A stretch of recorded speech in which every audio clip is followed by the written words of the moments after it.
All right, so as I said, today we'll be talking about the urine concentration and dilution. Let's start, Bismillah. So this is the outline of the things that we'll be discussing today. First, we're going to start talking about the countercurrent mechanism. After that, we want to talk about ADH, a really important hormone, the synthesis and the mechanism and the effect that ADH has, some abnormalities that we can have in ADH secretion, and we're going to do a couple of questions just to test our knowledge. Okay, urine concentration and dilution. Why do we concentrate the urine? Why do we need to concentrate our urine?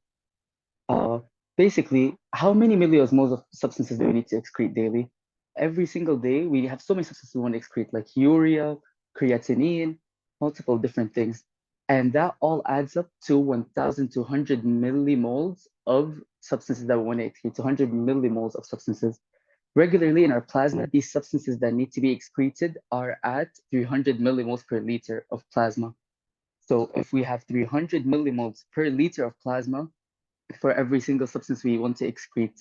Plus, and we want to excrete 1,200, how many liters of plasma would that be? 1,200 divided by 300 would be 4 liters, which is actually insane. Imagine having to pee or urinate 4 liters of plasma every single day. So that's why we need to concentrate because daily we just produce 800 milliliters to 2 liters of urine every day. So how can we concentrate our urine? We talked about why we need to, but how can we do it? There are two important mechanisms that we need to talk about. First is to build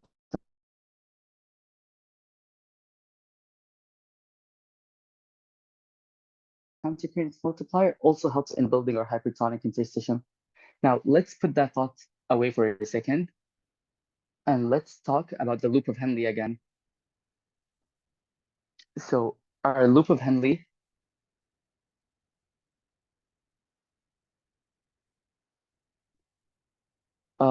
so let's talk about our loop of Henle. Our loop of Henle, oh sorry. Yeah, so let's talk about the loop of Henle. So when we're talking about the loop of Henle, so when we talk about the nephron in general, we have parts of nephron that's in the cortex and parts of nephron that's in the medulla. And these are our juxtaglomerular nephrons, which start at the cortex and loop all the way down into the inner medulla and back up. So most of the urine concentration, basically all of the urine concentration dilution happens at the loop of Henle. So when we start with the proximal convoluted tubule. We go all the way down to the descending limb of the loop of Henle, loops back up to the ascending limb, and then we get our distal convoluted tubule and our collecting duct. So in the descending limb, if you guys remember from your lectures, and if you don't, that's fine. It's only permeable to water. It's not permeable to salt. It's not permeable to anything else. Our descending limb is only permeable to water, while our thick ascending limb has active transporters of salts, mostly sodium chloride and potassium as well. So, and it's impermeable to water, so it's only permeable to water. And then the collecting duct is permeable to water only in special cases that we'll be talking about later under some influence. So remember this and keep this in mind. Keep this picture in mind. I want you to keep it in your mind all the way up until the end because this has the bulk of what we're going to be discussing today. The descending limb being permeable only to water, the ascending limb only to salts, and the collecting duct is permeable to water in some features. Now, let's start with the first part of our talk, which is the countercurrent mechanism. In the countercurrent multiplier, you remember how we were talking about how we have 300 milliosmoles in an isotonic state, right? So we're gonna have, after we have our filtrate over here, you know how we have our glomerular filtration right over here, we get the tubular fluid coming, it's gonna have the same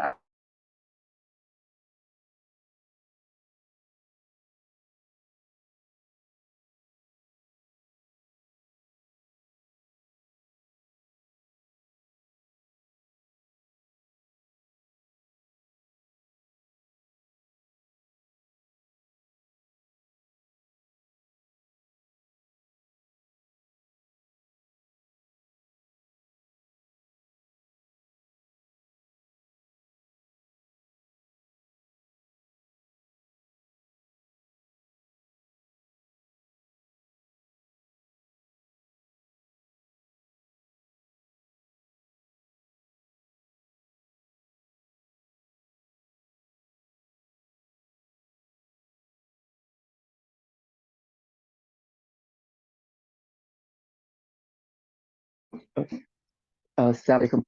Did I stop at a specific slide? Does anybody remember if this is where I stopped at or if I stopped at a slide before this? When my internet disconnected for a second there, I'm sorry. But I'll go back to the previous slide just in case. Yes?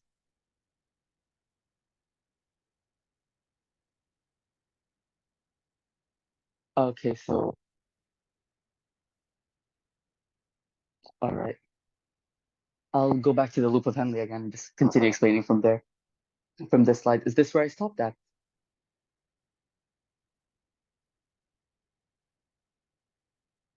All right. Okay. So, like we were talking about, so like I'm gonna start it all over again. We have our nephron, our juxtaglomerular nephrons, right?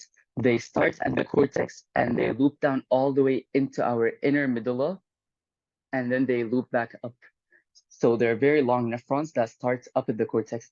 We start with the proximal convoluted tubule, of course, our glomerulus, then our proximal convoluted tubule, then the descending limb, and then the ascending limb. And this will be the biggest bulk of our talk, which is the loop of Henle. And this is where majority of the urine concentration and dilution occurs.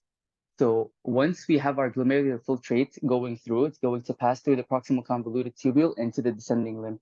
The descending limb, the special feature about it is that it's only permeable to water, it's not permeable to salts. So it only has water channels, while our ascending limb is only permeable to salt, but it's not permeable to water. So when the fluid is traveling through it, over here, the descending limb, we're going to have our water reabsorption, and at the ascending limb, we're only going to have salt reabsorption. And another special feature about our ascending limb is that the thick ascending limb, we have active transport of anions, not anions, anions and cations. And these would be potassium, sodium, and chloride.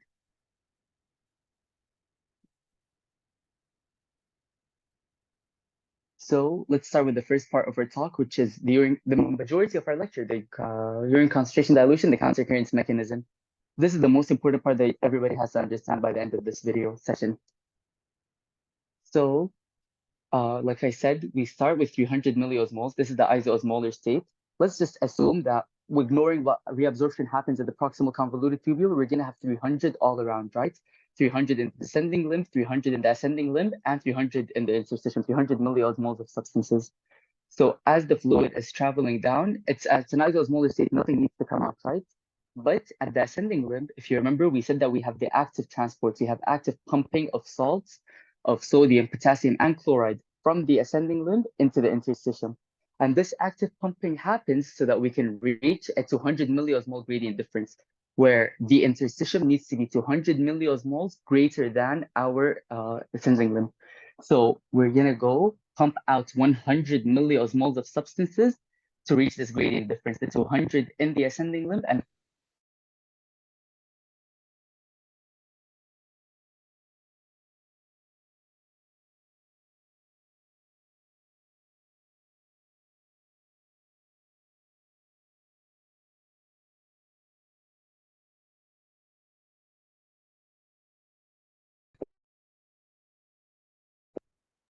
400. So it's going to go out from over here to balance out the difference that we have, the 100 milliosmole difference that we have. So now,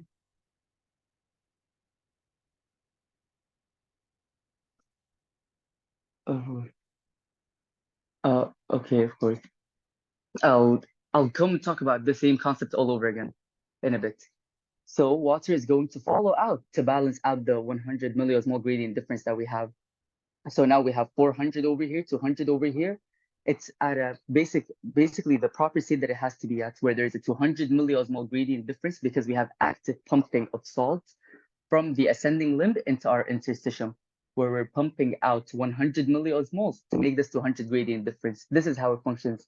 You remember how active transport has different mechanisms that makes it work, where it needs to be in a specific state.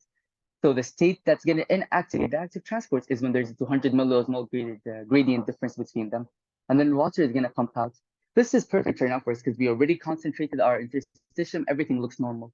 But it's not a static area. It's not a place where once we do this, it's going to stop at. No, we keep on, fluid keeps on moving.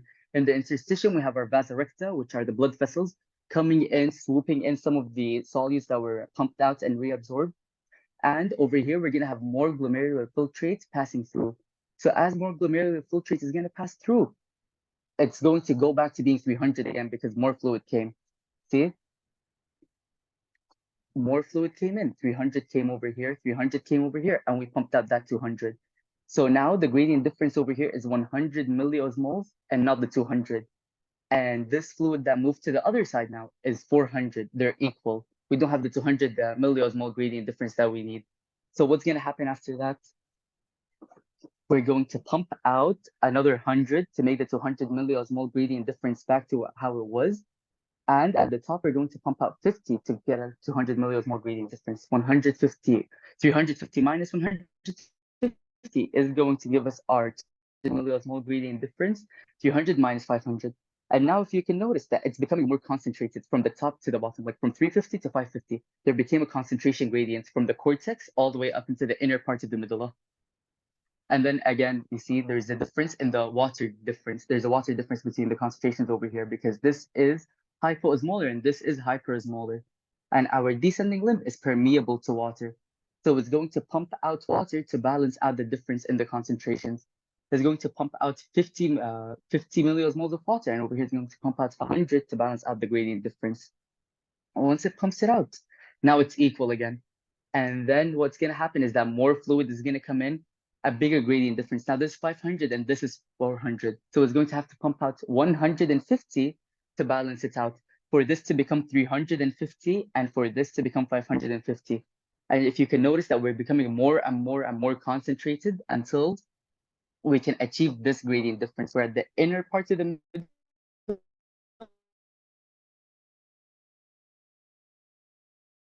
only 300. Now I'll repeat everything again in a much better way. Oh, give me 1 second. Okay.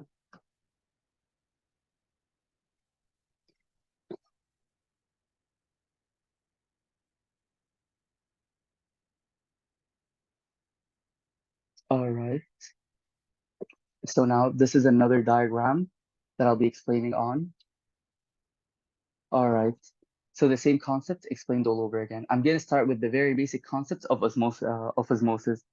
So we will have our locked system, which is, let me just go for black for a very basic color. Okay, so we will start with our very basic area where let's say we have two separate compartments, right? Now in these two separate compartments, we will have over here, I'm going to use red for solutes. So let's say over here, we only have 4 milliosmoles of solutes, while over here, we're going to have 1, 2, 3, 4, 5, 6 milliosmoles of solute. Now, the rest is all water. 1, 2, 3, 4, 5, 6.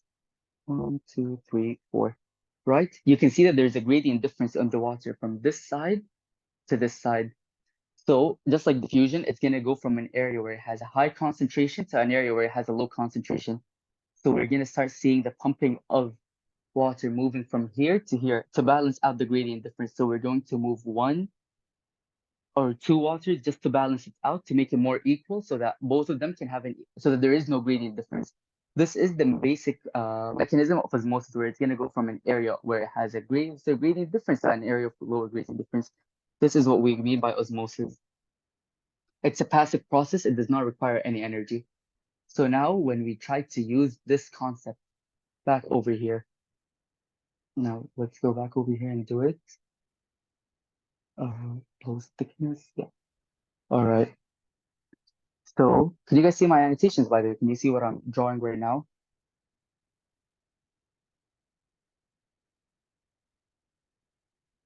All right. Okay, so like I was explaining it earlier for the second time now, we have our tubular fluid coming in, and we said that everything is at 300 milliosmoles, right? This is the blood normal. This is what's in the plasma. So even our glomerular filtrate, it's gonna allow all 300 milliosmoles to pass through. And then this is gonna go from our cortex over here where we have our PCT, our proximal convoluted tubule, all the way to our loop of Henle at the descending limb. And if you remember, our descending limb is only permeable to water. while our ascending limb has active transport of sodium, chloride, and potassium ions. So we can actively pump out sodium, potassium, and chloride ions to increase the interstitial osmolarity. So we have our interstitium over here. We're trying to increase its osmolarity. It's an innate function in it where it tries to pump out the salts to balance it out. So we try to reach a gradient difference of and we try to reach our gradient difference of 200 milliosmoles, where we're going to pump it out. We're going to have to pump out 100 milliosmoles of substance to make this 200 and to make our interstitium 400 milliosmoles to give us the 200 milliosmole gradient difference.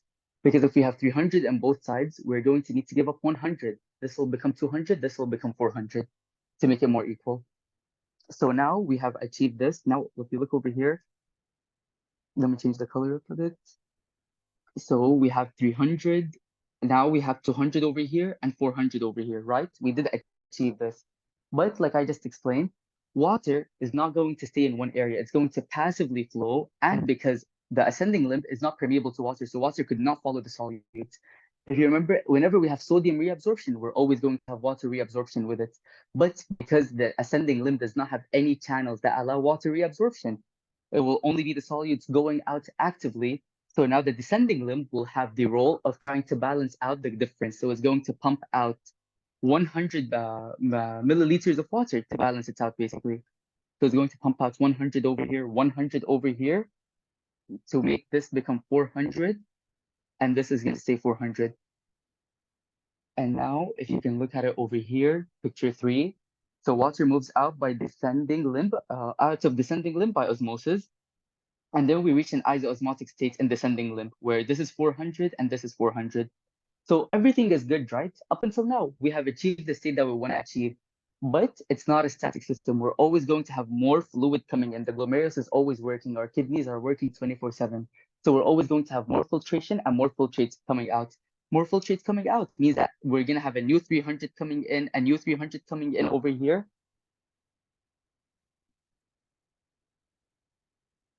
Oh, why did 300 become 400 instead of 200?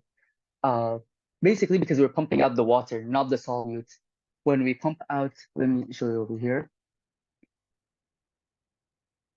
Uh, okay, so we're going to have our box again, and we're going to have our solutes. Let me do my solutes over here, and then water is going to be the rest. Oops. Water, water, water, water, water, water, water all around, right? When you have more water, it's going to make something more dilute. So let's say I have, on both sides, let's say that we have, let's say over here, I have 2 milligrams of salt in 5 milligrams of water. Now the 2 milligrams of salt in the 5 milligrams of water is going to be considered something a lot. It's going to become very salty. But if we put the same 2 milligrams of water in, the 2 milligrams of salt in 100 milligrams of water, you're not even going to notice the amount of salt because it's going to dilute. It's going to be dispersed in way more salt. So it's just like saying that we have a pool of water. Like you put 1 teaspoon of salt in a small cup, you're going to taste the salt. But if you take this 1 teaspoon and put this amount of salt in a massive container of water, you're not even going to notice that it has salt in it, right? This is the dilution effect where we're diluting it. So when we take water out, the place is going to become more concentrated. When we add water to a place, it's going to become more dilute. So when we go back here, so when we're pumping the water out, it's going to make this have more of, like when we're saying 400, we're talking about 400 milliosmoles of the substance in this amount. Osmolarity is not about the amount of salt. It's still the same amount of filtration that we took all around. It's not that it's getting reabsorbed in this area. It's just that now it has less water to be dispersed in. So there's more salt in this area, which is what makes the osmolarity become 400 instead of 300 once the salt gets pumped out.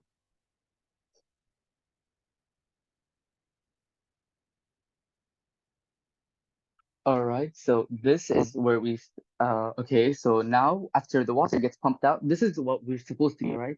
This is how it's supposed to be. But like I was saying, the kidney is constantly functioning. The kidney is constantly secreting more glomerular filtrate.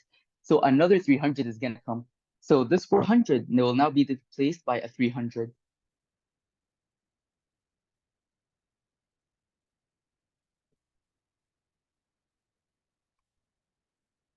All right. So osmolarity depends on solutes or solvents. It depends on the solutes, not on the solvent. So if there's a higher concentration of the solutes, osmolarity is going to increase. It could depend on both because if you have less solvent, that means that there's going to be a higher concentration of solutes, but it basically depends on the amount of solutes. And yes, the water reabsorb is going to be taken by the vasorecta, but this is a good concept I'm going to explain later, but I can talk about it now. The vasorecta in the medulla is going like very slowly. It's only 5% of the amount of blood flow that's going through the kidney. So the vasorecta is going so slow, it makes it basically almost negligible as the amount that it takes up. And that's why when there are certain conditions where we're trying to excrete more urine, like there's such crazy plasma volume in the body that we're trying to get rid of urine, the blood flow in the kidneys is going to increase, especially in the medulla, to wash up the solutes so that there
all right. I'm sorry. Is this where I stopped at? Was it the same states over here like this,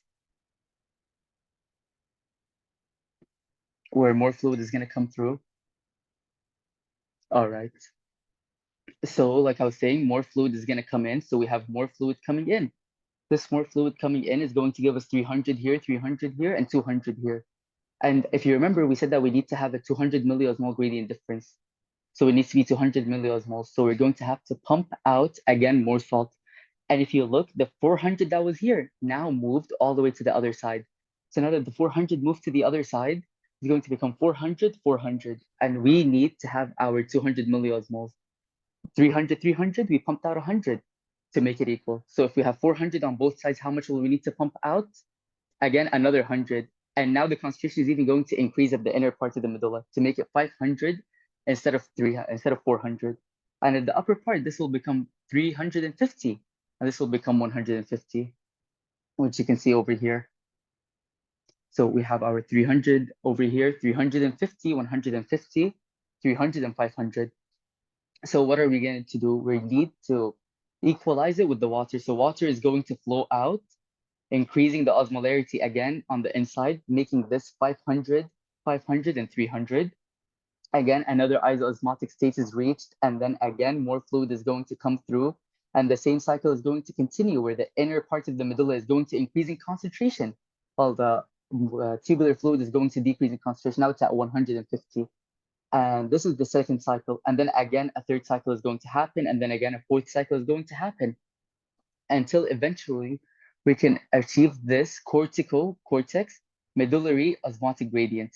So we try to achieve a cortical medullary osmotic gradient where at the top, at the cortex, is going to be 300, and at the most inner part, 1,200.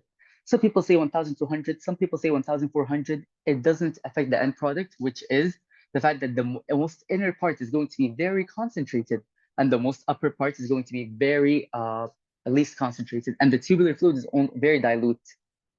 And the tubular fluid now that's going pumped out is 100. And if you remember, I was like, oh, we're trying to concentrate it using the countercurrent multiplier. So if we reach 100, this is it becoming even more dilute instead of concentrated once it reaches up here. So what else do we have that will make it more concentrated? Now let's go back to our presentation. This is the entire slide that I just explained again, the same image showing you the end product. Just remember this picture. And before I go and talk about the concentrating by the countercurrent multiplier, there's a second factor. So now you can see that we made our interstitium very concentrated, right?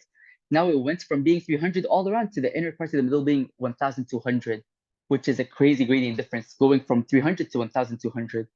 So the next step would be, so now we also have a second thing. It doesn't affect it as much, but it also affects it. And that is our urea recycling, where basically you can see it over here.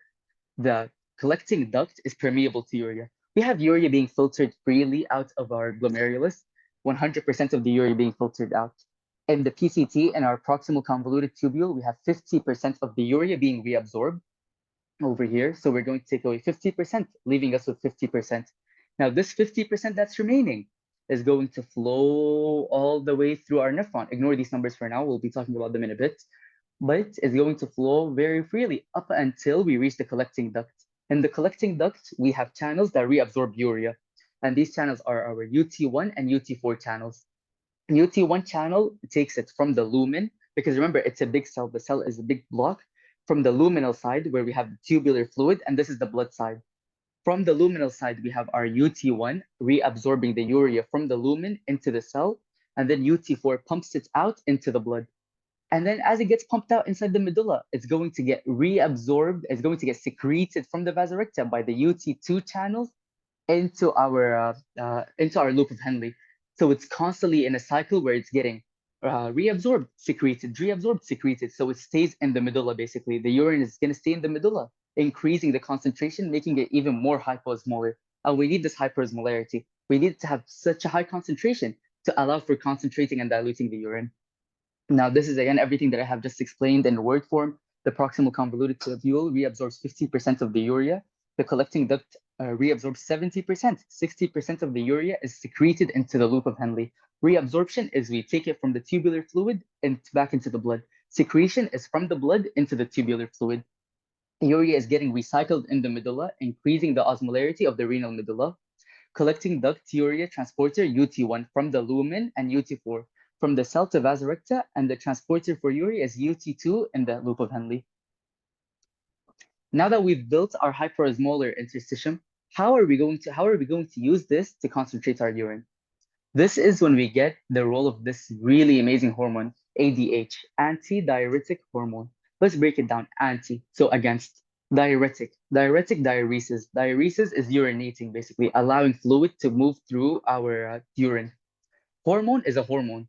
When you think of hormones, that means that it's being produced in one place, going through the blood and moving to another place to exert its function at a second place, not at the original place. So antidiuretic hormone. What it does is, if you remember, I don't know if I discussed this or not, but our collecting duct, our collecting duct and our late distal convoluted tubule are insoluble to water. They allow for some reabsorption of the salt, not a big amount, but some reabsorption of salt, but it's insoluble to water. But when we have ADH is this hormone, it allows us to insert some channels which allow the free passing of water to reabsorb the water. So in the presence of ADH, water is going to get reabsorbed. And now remember how we were concentrating our medulla? So it's 300. Remember how the tubular fluid by the very end of it was only 100 milliosmoles. It's going to flow. Now we have ADH. We have water channels coming in. These water channels are going to reabsorb water until we get 300 milliosmoles. Is going to flow now to our collecting duct. More ADH. The 300 is going to become 500 to make it the same concentration as in the medulla. 500 over here, 500 over here. Going to flow again. More water is going to get reabsorbed. 700, 700. More water is going to get reabsorbed all the way until we can reach a concentration of the urine being 1,100 milliosmoles or 1,200. So that final concentration is going to be equal to the concentration that we need to excrete daily. So in days where you don't drink any water, you need to conserve as much water in your body as you can. You're going to have maximal secretion of ADH to balance out the loss of water, so we can save up as much water as we can in our body. This is the role of ADH. So when the plasma osmolarity is high or there is dehydration, so when the plasma osmolarity is high, so there's not enough water, less water, higher osmolarity. So when the plasma has a very high osmolarity, ADH is going to get secreted. ADH causes the plasma cells inside our distal convoluted tubule and collecting duct to produce these things called aquaporin 2 channels, which allow for the reabsorption of water. Water reabsorbed, we're going to get our hyperosmolar concentrated urine. Now, this is how we concentrate our urine. If you want to dilute our urine, what are we going to do? Very simple. Just stop the production of ADH. If we drank so much water today and we want to excrete as much water in our urine as we can, we're going to block the production of ADH. We had 100 milliosmoles by the end of it flowing through the loop of Henle.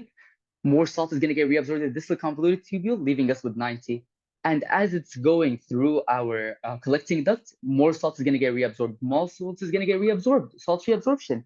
We're going to end up with only 65 milliosmoles, which is such a low concentration, allowing you to excrete as much urine as you possibly need and to reduce the amount of water that you have. All right, that was the first part of our talk about the countercurrent multiplier. Do you have any questions about it, or do we move on to ADH? Henry is not the part concentrating when it's delayed the signal and collecting the roots concentration depending on ADH or loop of Henry is. Loop of Henle is the biggest player that we have. If it wasn't for the loop of Henle doing the countercurrent multiplier, we would not be able to concentrate or dilute our urine. The majority of the concentration slash dilution, yes, it happens in the distal convoluted tubule and the collecting duct. But when you think, but that's only where water reabsorption is happening. But the loop of Henle is the one that started concentrating our medulla. If we do not have our hyperosmolar or hyperconcentrated medulla, we would not be able to do it. So loop of Henle is the biggest player. It's the number one most important thing that we have. But then when you think, but then the distal convoluted tubule and collecting duct is where the water reabsorption is happening. It's a interconnected system. The entire nephron works together. Yes. All right. Perfect. Now for the second part of our talk will be about ADH hormone. We're going to talk about how it's synthesized, its mechanism of action, and the effects it does. We touched briefly on the role of ADH and how we needed to concentrate it.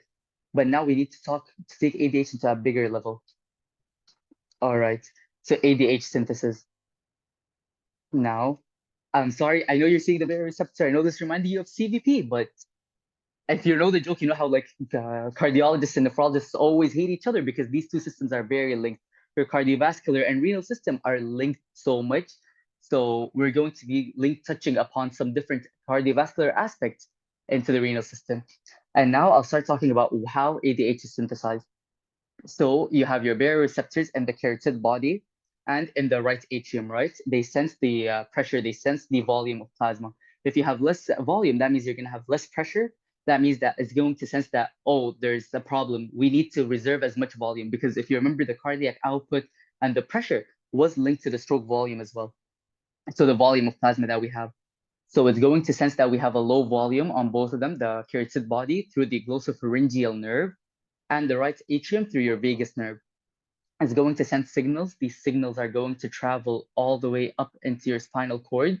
And then from our spinal cord, it's going to travel to this place in our brain called the hypothalamus.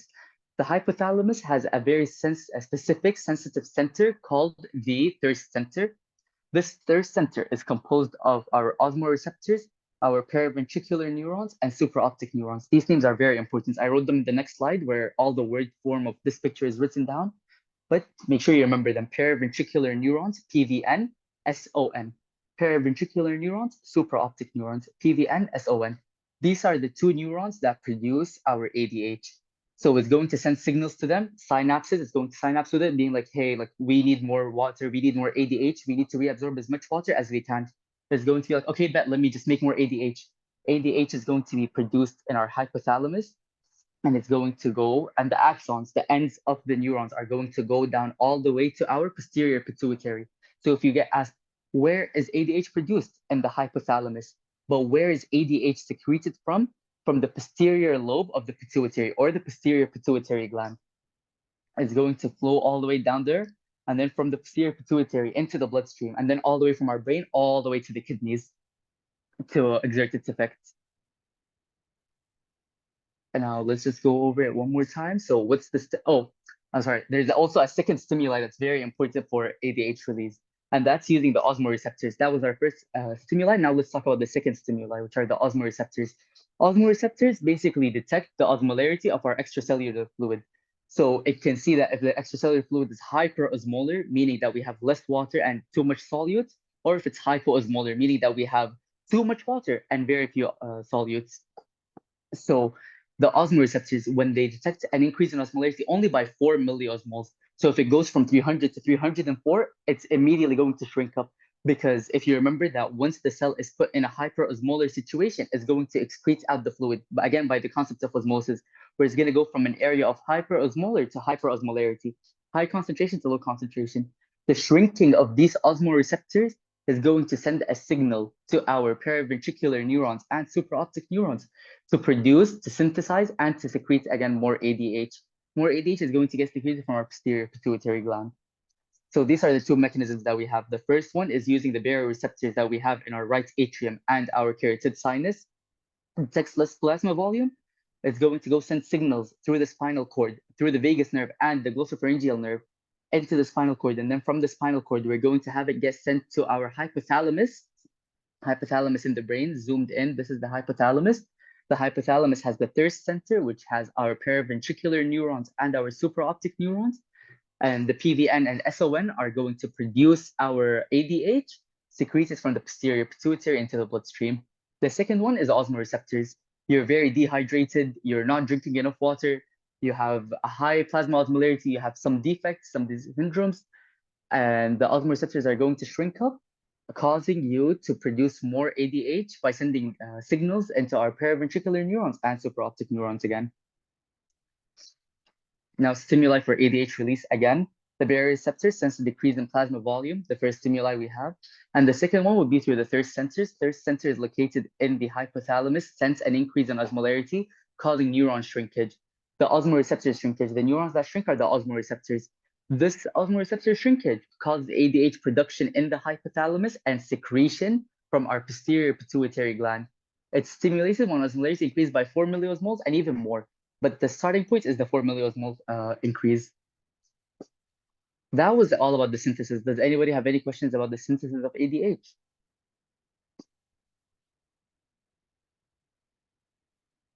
All right, now let's move on to the mechanism of action of ADH. The way ADH works, ADH is a hormone circulating in the bloodstream, finds its way to the kidneys. Once ADH is in the kidney, it's going to go and bind to this specific receptor called the V2 receptor. V2 receptor is a G protein coupled receptor. So once ADH is bound to our V2 receptor, it's going to cause a change in our G protein, which is basically going to break off, going down and activating adenylyl cyclase. Adenylyl cyclase is basically converting ATP into cyclic AMP. So ADH binds to V2 receptor, activates adenylyl cyclase, converting ATP into CAMP, cyclic AMP. Now, cyclic AMP has this specific feature which makes it go and activate protein kinase A. Protein kinase A goes and phosphorylates different proteins in our cells.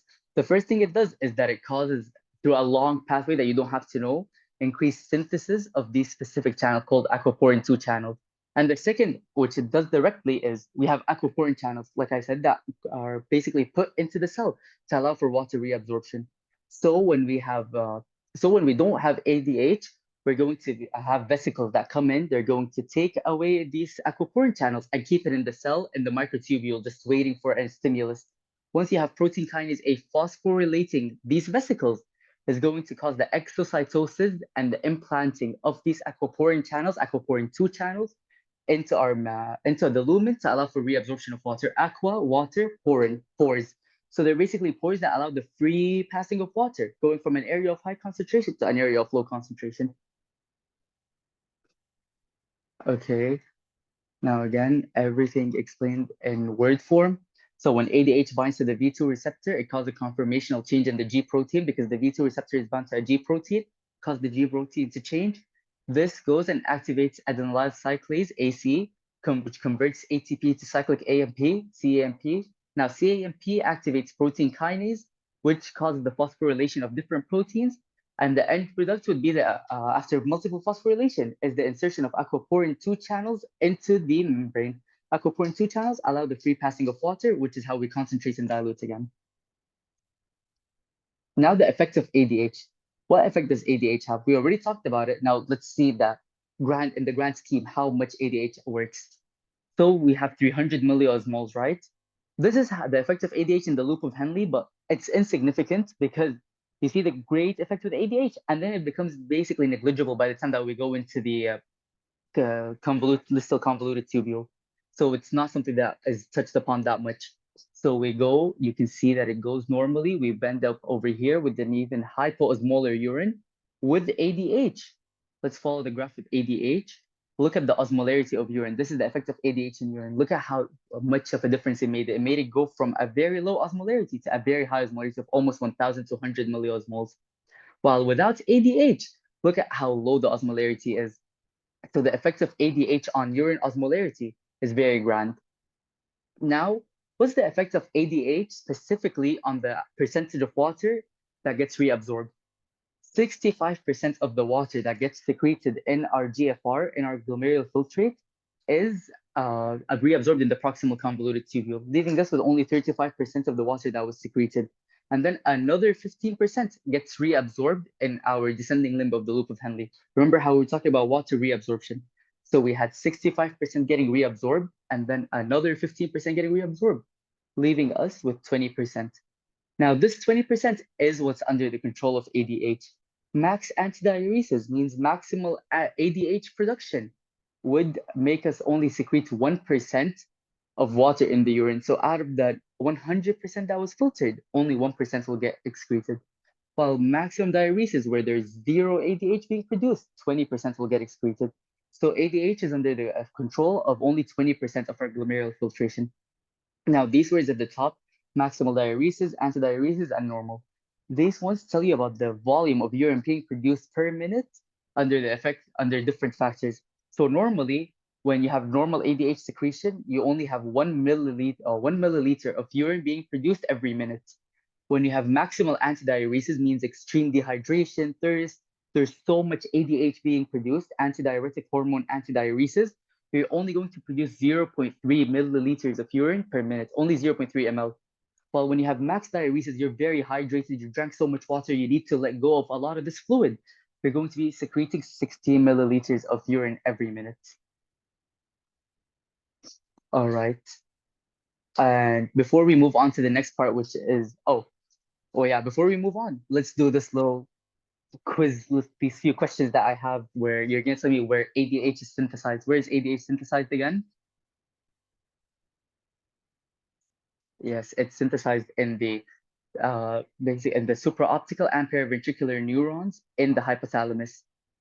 Where is it stored and released from?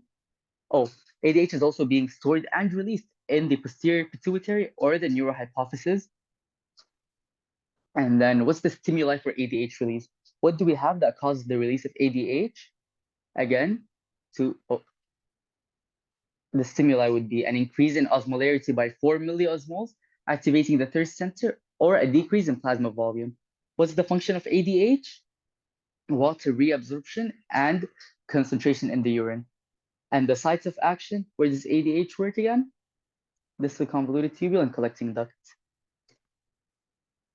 All right.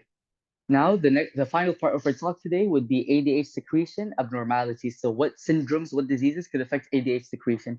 There are basically two. I know I wrote down three here, but there are basically two that we're going to discuss. First is going to be diabetes insipidus, and the third be syndrome of inappropriate ADH secretion.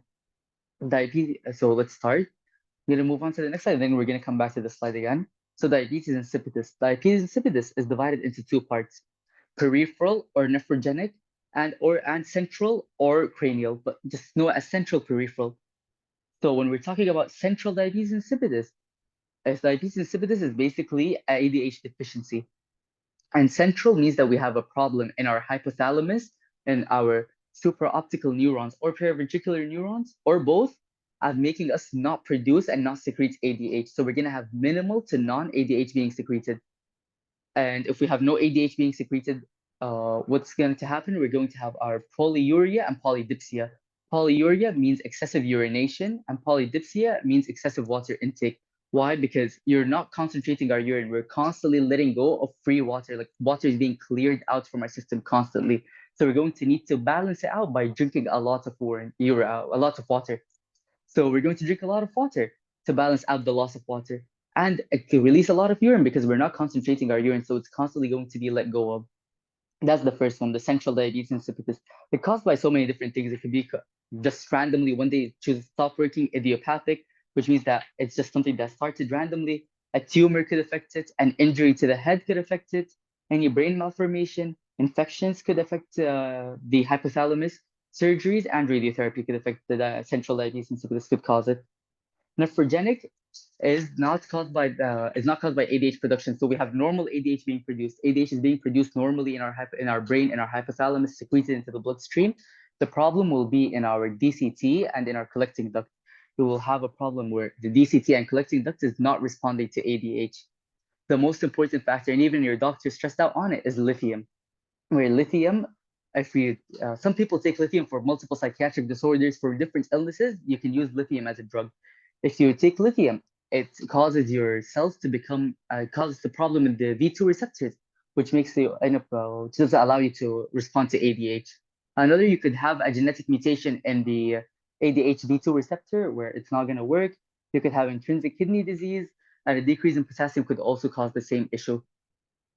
Over here in nephrogenic diabetes insipidus, if you measure the plasma ADH levels, you're going to see them being high because you don't have a problem in production. So you're going to produce even more, but the kidneys are just not responding. While when you have central diabetes insipidus, you're going to have low to zero ADH being produced. And this is how you can differentiate between the nephrogenic or peripheral diabetes insipidus and central diabetes insipidus. Now let's go back to the last slide again. So diabetes insipidus is ADH deficiency. It could be central or nephrogenic, which is peripheral. In central, we have a problem in the hypothalamus and the supraoptical neurons and paraventricular neurons, which are not producing ADH. While in our peripheral, we have V2 receptors being resistant to ADH. This peripheral could be caused by lithium as well. Lithium intake could cause peripheral diabetes insipidus. What are we going to find? We're going to see high plasma osmolarity because we're not reabsorbing the water, causing us to have a high plasma osmolarity. We're going to find polyuria, which is excessive urination, and polydipsia, which is excessive water intake. This is all about diabetes insipidus. The other syndrome that we have is syndrome of inappropriate ADH secretion, SIADH. This is ADH excess, not a deficiency. Diabetes insipidus, deficiency. SIADH excess. What happens is that we have abnormal excessive secretion from ADH from the pituitary gland, or we have something called small cell carcinoma, which is a cancer of the lung. And this cancer has this special effect where it could produce hormones on itself, even though it's not even though it's not a neuron, even though it's not linked to the hypothalamus in any way, it's in your lungs, but it can still produce ADH. It produces this hormone. And this way, we're gonna have excessive ADH in the blood. If we have excess ADH in the blood, what's going to happen is excessive water reabsorption, meaning that our plasma is going to be very diluted because a lot of water is going to come in, very dilute plasma, hypoosmolar plasma. Hypoosmolar plasma constantly concentrating our urine. We're going to have a very hyperosmolar urine. This is all about SIADH. Does anybody have any question about the two syndromes that we just discussed?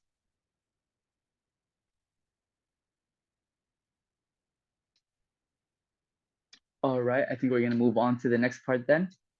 Now that if nobody has any, oh, okay, now these are just some lab findings that we have. Okay, so now these are just some lab findings that we have that we see in different conditions. So if somebody's water deprived, he's not drinking a lot of water, he didn't drink water all day, you're so stressed out about your exam, you're so stressed out about something, you did not drink any water. You're going to have an increase in plasma ADH to maintain the amount of water that you have in your body. You're going to have an increase in your plasma osmolarity because you do not have a lot of water, so you're going to have an increase in plasma osmolarity. Not that much of an increase, like a slight increase in plasma osmolarity.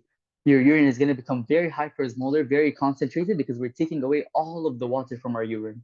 And you're going to produce very little urine.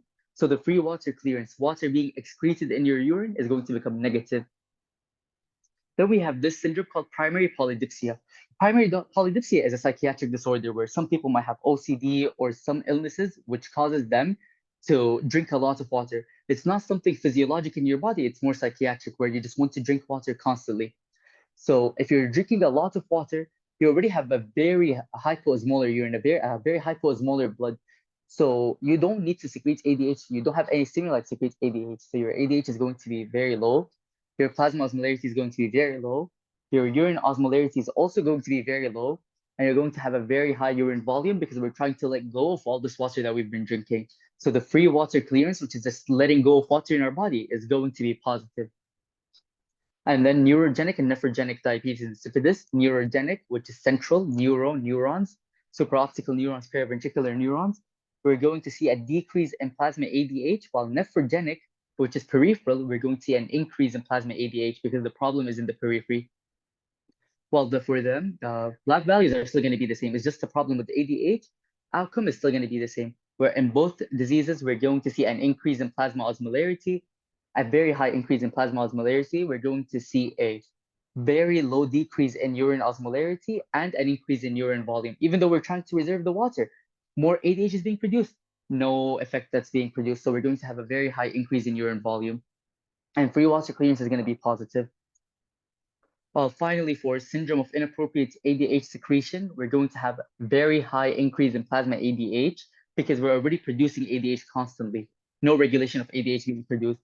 This is going to cause a decrease in our plasma osmolarity because all of the water is being stored in our body. So osmolarity is decreased, dilute plasma. Next, we're going to have an increase in our urine osmolarity because we're taking away all of the water from our urine. So our urine is going to become hyperosmolar, and a decrease in urine volume because if you remember in this slide, when we were talking, we were saying that when you have a lot of ADH, you're only producing 0.3 milliliters of urine every minute. While when you have no ADH, you're producing 16 milliliters of urine every minute. All right. So we're going to have negative free water clearance. Now that we're done with the syndromes part, we just have a few questions to practice on to help us make sure that we understood the concept. This is the first question. Compared to the person who ingests 2 liters of distilled water, a person with water deprivation will have a higher free water clearance, B, lower plasma osmolarity, C, lower circulating levels of ADH, D, higher tubular fluid / plasma osmolarity in the proximal tubule, or E, higher rate of water reabsorption in the collecting duct. What do we think the answer is?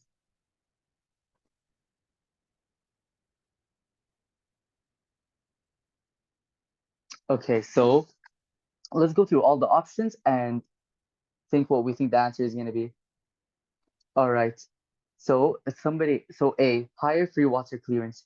Somebody was water deprived. They did not drink any water all day. Why would they try to get rid of the very few water that they have by excreting it in the urine? So no, they're not going to have higher free water clearance. Excluded. B, lower plasma osmolarity.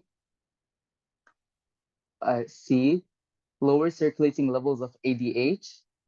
D, higher tubular fluid plasma osmolarity in the proximal tubule, or E, higher rates of water reabsorption in the collecting ducts. B, lower plasma osmolarity. You are so deprived, you have not drank any water.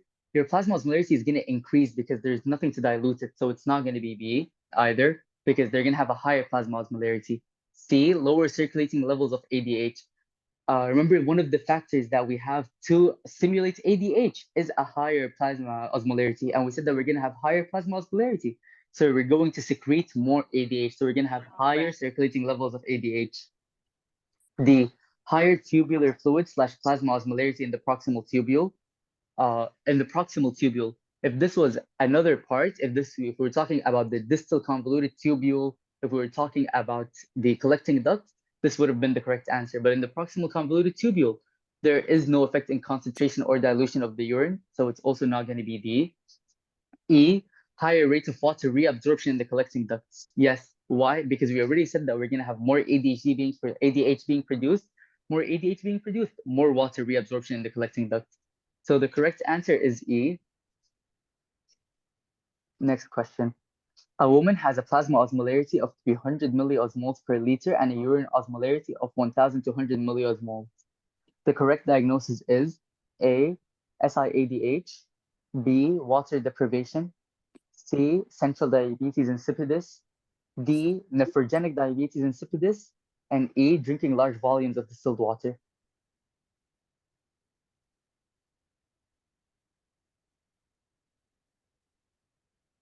Okay, so let's go through the options again. So let's go through every option. A, SIADH. When you have syndrome of inappropriate ADH release, we're gonna have a very low urine osmolarity. So the urine osmolarity would be 65, 60. Even remember when we were talking about it in a couple of slides before, it was almost like it could be almost up to 5 milliosmoles. So it's not gonna be A, syndrome of inappropriate ADH release. B, water deprivation. Yes, because we have almost normal plasma osmolarity and a very high urine osmolarity. And water deprivation, yeah, you have plasma osmolarity increases, but it increases by something very minimal. It's not a great increase in plasma osmolarity. It could be just like by 4, by 5, by 10. C, central diabetes insipidus. D, nephrogenic diabetes insipidus. If you remember, we said that their plasma and urine osmolarity are both going to be the same. It's going to have the same outcome at the end. It's just the ADH. So this, by proxy, immediately makes us eliminate C and D. And then E, drinking large volumes of distilled water. It's not going to be E because if they're drinking large volumes of distilled water, their plasma osmolarity is going to be low and their urine osmolarity is also going to be very low. So the answer is B, water deprivation. Now the third question. Which of the following is true about the function of ADH? A, only water reabsorption. B, water and NaCl reabsorption. C, NaCl reabsorption only. Or D, increased TPR, total peripheral resistance. Let's go through the options now. A, only water reabsorption. This is the correct answer because ADH only makes the formation of aquaporin 2 channels. So it will be A. B, water and NaCl reabsorption. ADH has no effect on salt reabsorption. C, NaCl reabsorption only. Also no, it does not affect NaCl reabsorption. And increased CPR, total peripheral resistance. If this was talking about another hormone, which is angiotensin 2, then yes, that would have been the correct answer. But now we're asking about ADH. So the correct answer would be A, only water reabsorption. Now, the next question. After eating a meal that is very high in sodium, which is 3,000 milligrams, plasma, uh, plasma hyperosmolarity triggers which of the following changes in the thirst response? ADH secretion and ultimately urine output. A, an increase in thirst, increase in ADH, increase in urine. B, decrease, increase, decrease. C, increase, increase, decrease. D, increase, decrease, increase. E, decrease, decrease, increase. Or F, decrease, decrease, all decreases. Let's go through the options. A, an increase in thirst response. Yes, because they took something very high in sodium, meaning that the plasma became hyperosmolar, meaning that the osmoreceptors are going to shrink, stimulating the secretion of ADH, which means that we're going to have a higher ADH. Urine output is going to increase, ultimately urine output, not the initial urine output. If we're talking about initial urine output, it would be decreased. But ultimately, because we took in a lot of sodium, we're going to need a way to, because sodium is such an important ion in the body, and any imbalances in it could cause multiple different problems for us. So at the end of the day, we're going to increase the urine output to like get rid of the sodium and the water that we got reabsorbed, because we're going to reabsorb so much water once like everything is stabilized, we're gonna realize that we need to let go of this water that we absorbed and the sodium. So ultimately, at the end of the day, we're gonna have an increase in urine output. So the correct answer would be A. B, a decrease in thirst response. No, because we have a hyperosmolar plasma. C, an increase in thirst response, an increase in ADH. Both of them are correct. But a decrease in urine output. If this was initial urine output, it would be the correct answer. This question could be very confusing. D, this question links a lot of different factors of the renal into it. D is an increase in thirst response, a decrease in ADH. Both of them go hand in hand. Increase in thirst response means an increase in ADH secretion. A decrease in thirst response. No, because we have a hyperosmolar. E, same thing. F, same thing. So the correct answer is A.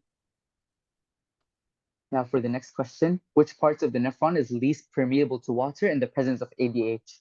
In the presence of ADH, A, the collecting duct, B, descending loop of Henle, C, late distal tubule, D, ascending loop of Henle. Okay, let's go over it again. In the presence of ADH, ADH is what makes our collecting duct and our distal tubule permeable to water. So immediately let go of A and C. The descending loop of Henle is only permeable to water.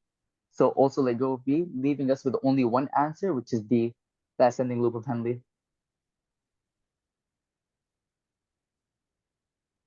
Now, this question, which of the following is true in the presence of ADH? A, the osmolality of the urine will be the same as the medullary interstitium. B, the osmolarity of urine will be less than the medullary interstitium. C, the osmolarity of urine will be higher than the medullary interstitium. D, the osmolarity of urine will be lower than plasma. Or E, the osmolarity of urine will be equal to the plasma. This question came in our exam, and it was such a confusing question. I remember it took me a while, but once you figure out the answer, you're gonna realize that it was so easy. You just need to go back and think about our countercurrent multiplier and the mechanism of urine concentration and dilution. So let's go through the options again. A, the osmolarity of urine will be the same as medullary interstitium. This is our correct answer because if you remember, once ADH is around, it causes it's just a pore. It causes the formation of aquapore in two channels. It causes water pores to be produced. So it's just going to allow free water movement. So it's just going to make it try to equalize it between the tubular fluid and the interstitium. So we try to concentrate it just to make them equal up until it becomes 1,200. The urine is going to become 1,200. B, the osmolarity of urine will be less than the medullary interstitium. Nope, because we just went through it. C, same thing. D, the osmolarity of urine will be lower than the plasma. It will be way, way higher than the plasma. It's going to become almost 4 times higher than the plasma. The osmolarity of urine will be equal to plasma. Again, it's going to become 4 times higher. Remember?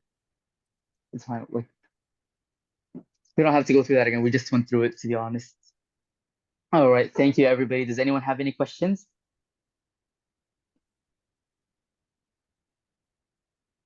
All right.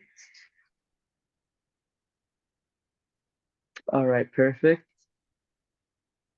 Now, this is just the QR code to show you so that you can rate us. GND, this is GND QR code.